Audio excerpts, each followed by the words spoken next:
So like they're gonna do 5% more damage, but it's only when the target is above 80% HP after they apply Hunter's Mark. You think that's fair? Yeah, I think it's good. You think it's good?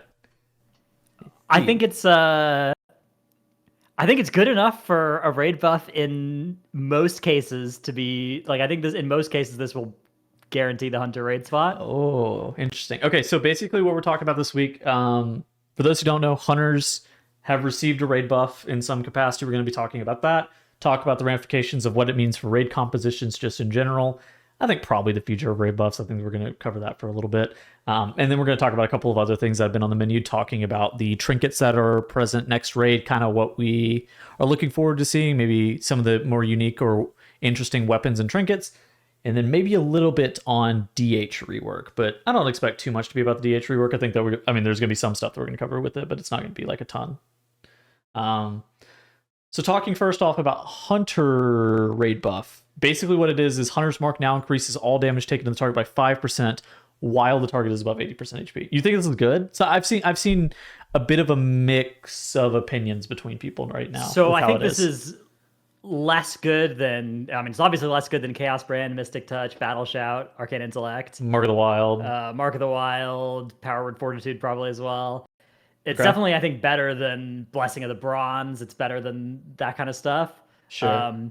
I think it is enough that if there is a fight where damage above 80% health is valuable, you will bring a hunter for this buff, which, because, 1% raid damage is like 15 or 20% more damage, basically, that the hunter would be bringing than they would be without this hunter's mark existing, right? Which, unless hunter is doing 0 damage by their individual damage, you're talking about. Yeah, exactly. Like it's sort of like buffing a hunter's damage, buffing the first hunter in the raid's damage by like 20%. Yeah, the 1% of the raid's damage that they're bringing from this. So I think that is enough to, unless hunter balancing is just horribly low, I think you would play one, unless the fight was one where damage above 80% was not valuable, which there are some fights like that, like Echo of Neltharion, I think would be a good example, where you basically, if you're stopping damage at the end of P1 anyways, and it's not really a hard DPS check.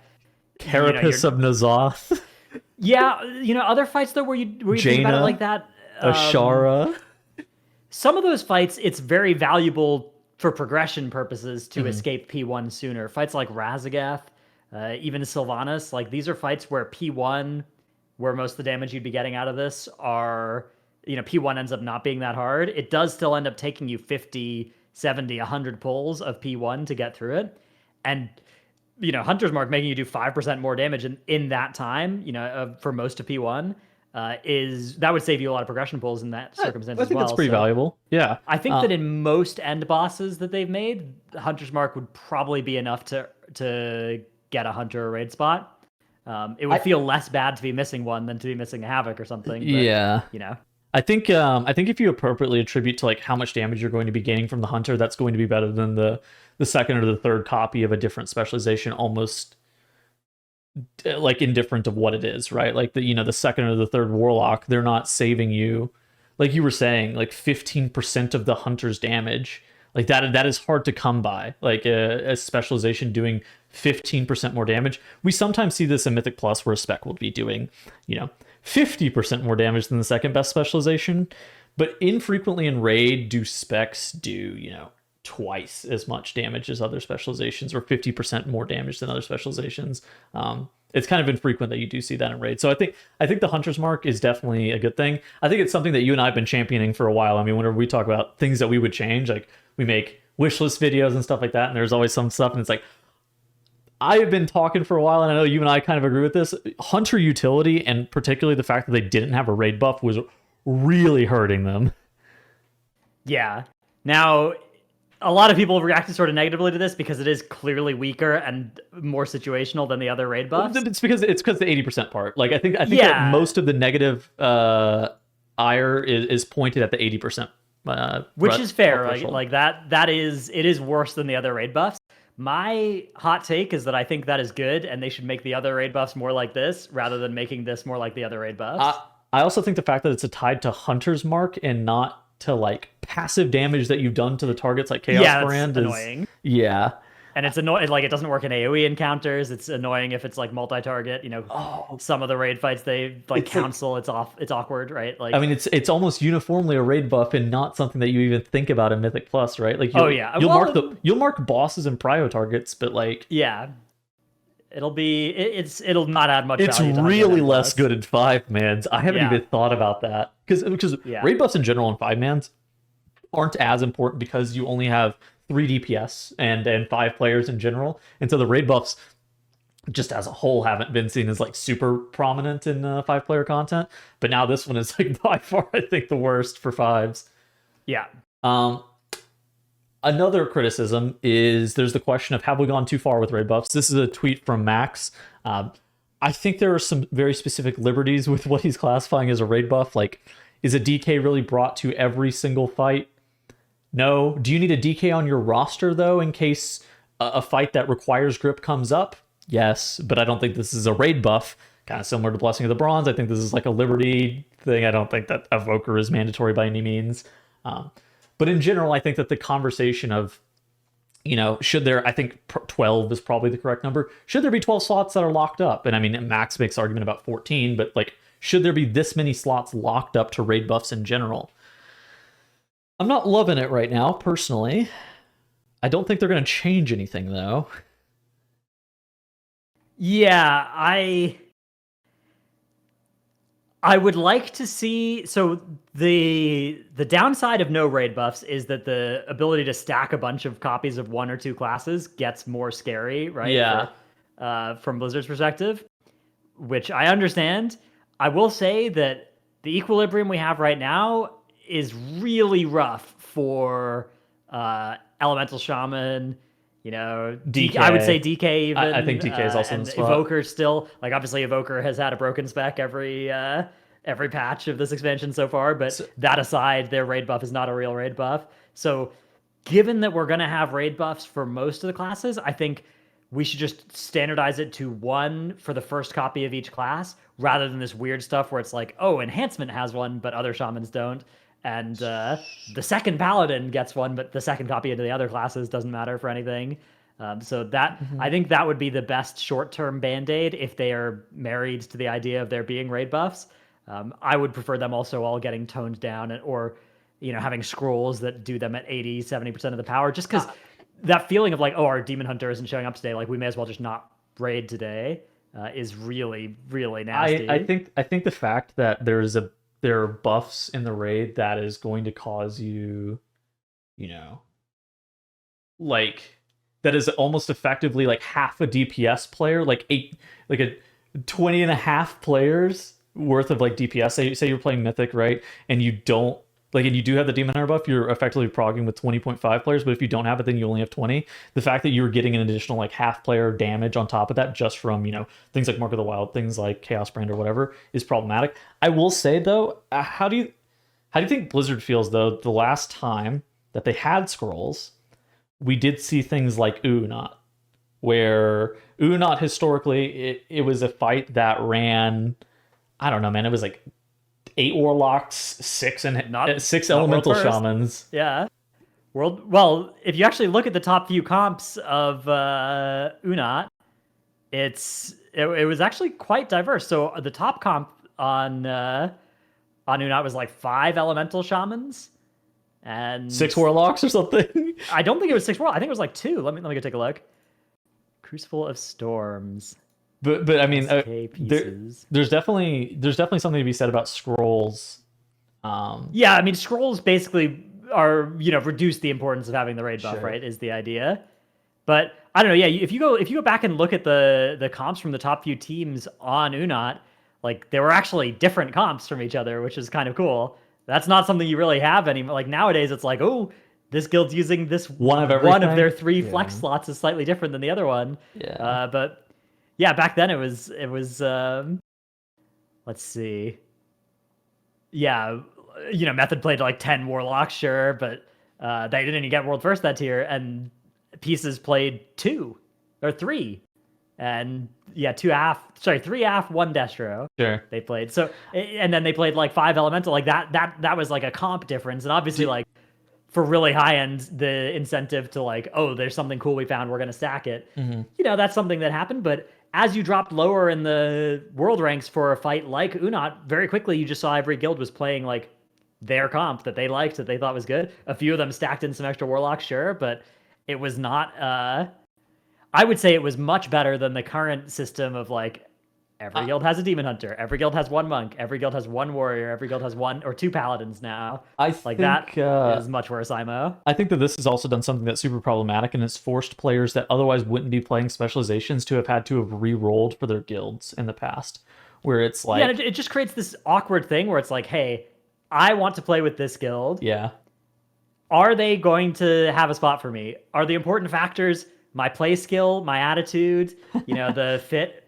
or is it I'm playing a demon hunter and they already have a demon hunter, so I'm never getting in, or I'm playing a demon hunter and they don't already have a demon hunter, so they'll take me kind of no matter what, right? Like that is a large part of the current recruitment situation for guilds that are below the level where you just re-roll into whatever we need anyways, which is the very highest end. And I think the problem also stems from the fact that this isn't just like, I think that we can maybe make an argument that this is just a 1% problem, but the fact of the matter is like it really isn't. And if you are looking for something that is even close to optimal, just adding in that next raid buff is going to be able to increase your level of progression no matter what level of guild you're in, no matter what caliber of guild you're in. Adding any of those missing raid buffs increases your likelihood of being able to kill the bosses by a significant amount.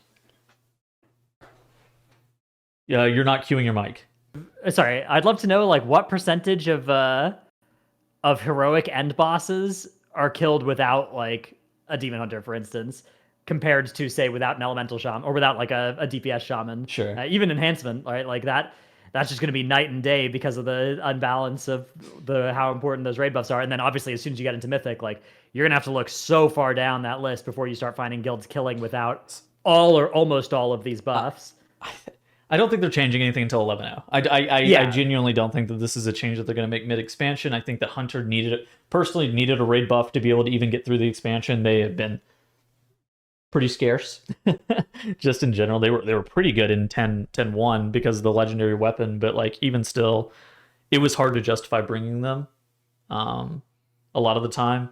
And I think that the raid buff actually helps them out a lot. I think that that was something that they needed to be able to get through the expansion.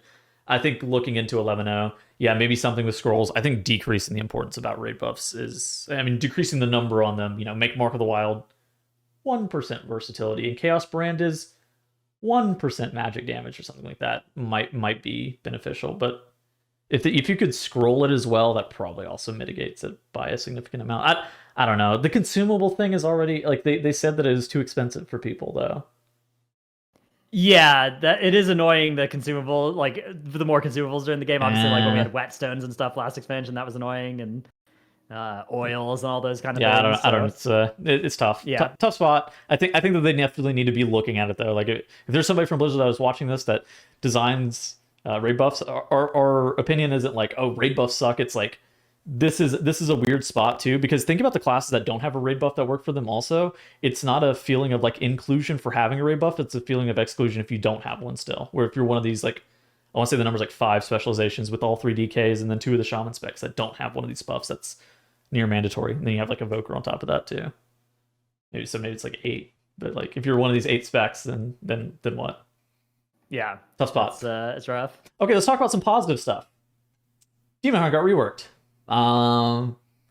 Pretty sizable reworks to the Havoc stuff. I was doing some research on this, and it seems like they're still using Fell Rush for some damage, but it's going to be more used for movement. So maybe if you're like a big Demon Hunter main, didn't love the momentum build, you're going to be able to use Fell Rush a little bit more for mobility, but you're still gonna have to use it for damage somewhat. Yeah, there's basically like a new build available for Havoc where you can Fell Rush. You can either play an easier momentum, or you can play kind of a old momentum where it's you only get the window on your Unbound Chaos Fell Rushes, but it's more powerful. Yeah, I mean the fell rushes from the Unbound Chaos, which is like the immolation charge fell rushes. That's the one that's like that ends up Yeah, having so you fell rush around still. it's a choice node now. Momentum Yeah. is a choice against inertia, which is Yes. the way you can do that. Yeah. They've also added in there's some interesting new talents. Some of them seem kind of like they're never going to happen. So like there's a Like Havoc what? talent that's for 2 seconds after you fell rush will return you to your old location. What? Or will like charge you Really? back towards where you first cast it, which is cool and nice, but can you ever imagine spending a talent point on something like No, that? absolutely not. I think that's the part. Like, I don't think you can really do that without like you're sacrificing a lot of damage from where it is on the tree. I Even think. in like even in like PvP, like I can't imagine you taking something like Yeah, that. so it's a shame because it's like this is kind of the cool customizing of a spell that the glyph system used to be really good at. Yeah. And I don't think putting it into the talent tree like that is really good unless it's like on a choice node against a different utility option and it's like mandatory you have to path through that node to get to something below it. Then you can do something like that. But otherwise, I feel like this is just going to go never clicked, which is a shame because I think it's a cool idea for making that work. I think it though just talking to demon hunters, they've all been mostly positive on the whole entire thing. Just in general, they think it's like pretty good. Obviously, from a numbers perspective, which is something you and I can pretty easily comment on, it's a bit overpowered. It's going to get nerfed a little bit, but I don't think that like that's not surprising by any means. This is the time for stuff to be overpowered, then to tune it down a little bit. There's a way that the spec is still fun while not doing outlaw rogue damage right now, where both of those specs probably need to be tuned down a little bit. Oh, I think being able to get their defensives and utility baseline or easier to take rather is a pretty big win on this tree. I know that there were a lot of complaints about the defensive choices that they had to make previously in the old tree. Yeah. Yeah, it's cool rework. And the vengeance side of stuff is looking pretty interesting too, although kind of They got boring less. so far, but the Havoc stuff came in multiple weeks, so maybe that'll happen for vengeance too. Yeah, I don't know. I mean, do you expect a large rework to vengeance? I mean, most people were okay with vengeance, weren't they? Right now. Yeah, vengeance, but they've put in some sigil stuff, but it's kind of boring right now. Sure. And one talent was just kind of broken, but Yeah. yeah, it'll be interesting to see if they do multiple weeks of new talents, which they did for Havoc. So. Yeah. Okay, last stuff we're going to talk about. We're going to talk about weapons and trinkets. So basically, there's actually some pretty interesting stuff, trinket wise and weapon wise. First off, I want to talk about these weapons. Why did Blizzard design weapons that do damage and do 400% increased damage whenever you're above 90% HP to you to make you take, like 135k HP from like random procs? That feels like a weird thing, especially whenever damage is so spiky on bosses. Like think about like, I think just in general in Mythic Plus damage has always been pretty spiky. But then you think about raid bosses that we're testing right now. Like I guess Smolderon today. Can you imagine if you had that heal absorb on you, then you take a 190k hit from your weapon? Like what?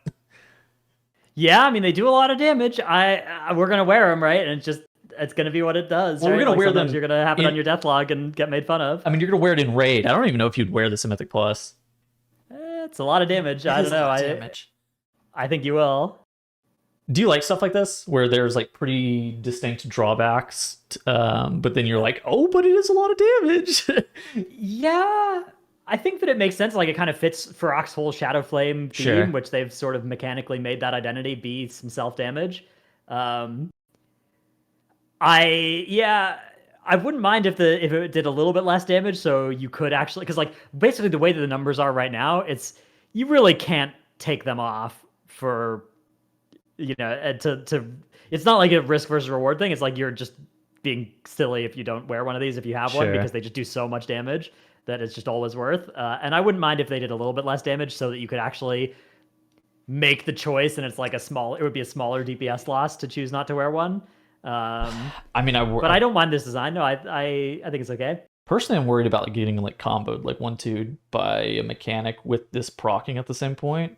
Like particularly in Mythic Plus, like say you're topped and then you have like a pretty heavy hit coming in from abilities. Typically in raid, this doesn't happen as much. I think the only time that I would actually be really worried about is like Razagath bombs and Neltharion bombs. But even in raid, like imagine you have the weapon proc half a second before that, and you're like you've calculated for you to be fine with like a defensive or like a couple of defensives, and then you're just not fine because of the weapon proccing. That seems a bit strange to me. I mean, it's just, people are wearing Shadow Flame patches on their armor right now that does the same thing. That's People true. are drinking Corrupting But I Rage mean, Vials. it's not do hitting. the same thing. It's not hitting you for 140k.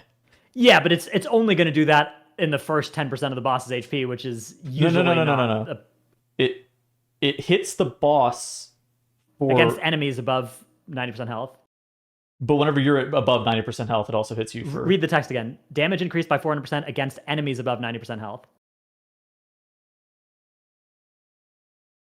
Oh, okay. So maybe they've changed it. But whenever I was testing it, it was hitting me whenever I was above 90% health for 400% increase. Yeah, they did change the tool tipping on it a little bit. So have they changed how they functionally work though? I'm not sure, but assuming that it says against enemies that it's going to end up working the way that it's written. Well, that's better. Because 20k it depends. 20k on like a 650k health per player is like almost whatever. Yeah, and the extra damage at high health or at the start of a pull is not going to matter too much in most cases. I don't know. I guess I did test it like a week and a half ago. Maybe they have changed it since then. Okay. Anyways, moving on. Any of the trinkets that you've seen from the raids look super interesting to you? Not really. I'm gonna probably be wearing Cheat Death Trinket from lower Dawn of the Infinite, and then just whatever I can get my hands on. The Pips stat stick seems like a boring, generically good stat stick that's probably better than most of this other stuff. I feel like I don't know. I think in general trinkets have been in a weird spot from raid for a while where I haven't been like super excited for a trinket in a hot minute. There are some that there have obviously some that have been very, very good over the years, but it's like I don't know why it's so tough to make trinkets that I'm like super excited for these days. Maybe trinkets from raid should just be like giga OP, and they should just kind of I don't know. I don't really know what to do about trinkets from raid because I'm kind of similar to you where I'm not like super thrilled about them. It's just gonna end up being a sim fest, and I'm just gonna kind of sim and just be like, oh yeah, I get to wear the Pips friendship badge where I joined the dream team. Yeah, is gonna be that's gonna be the kind of like default easy, sort of like Chromatic Essence, Whispering Incarnate Icon type, group buff, high demand stat stick that everybody wants. I think I mean that's what it's looking like. I think for a lot of people, right, where it's you join the dream team gaining a stat based on your best friend, right? You pick a best friend and you don't pick, right? It rotates between them. Oh, so that's right. You have to like versatility, mastery, and crit reasonably well. But assuming you do, then you'll just swap between them in combat and then get a nice amount of stat. Yeah, I mean, I suspect that it's going to be this plus whatever sim's the highest out of the rest of these. I don't know. I think it's tough. I think these are cool, right? Like, the flavor text on this is sick. I mean, do you have some, like, favorite trinkets? I mean, I know you made a video about this at some point. Like, there's not really anything that's jumped out at me from the raid ones so far this tier. A lot of them are medium interesting, but especially as a tank, like, I'm not really looking at these super excited to wear any of them. Yeah. Oh, well. All right. Some of the int trinkets look kind of cool, but I mean, the int trinkets have been okay. I mean, it's like an on use where you get.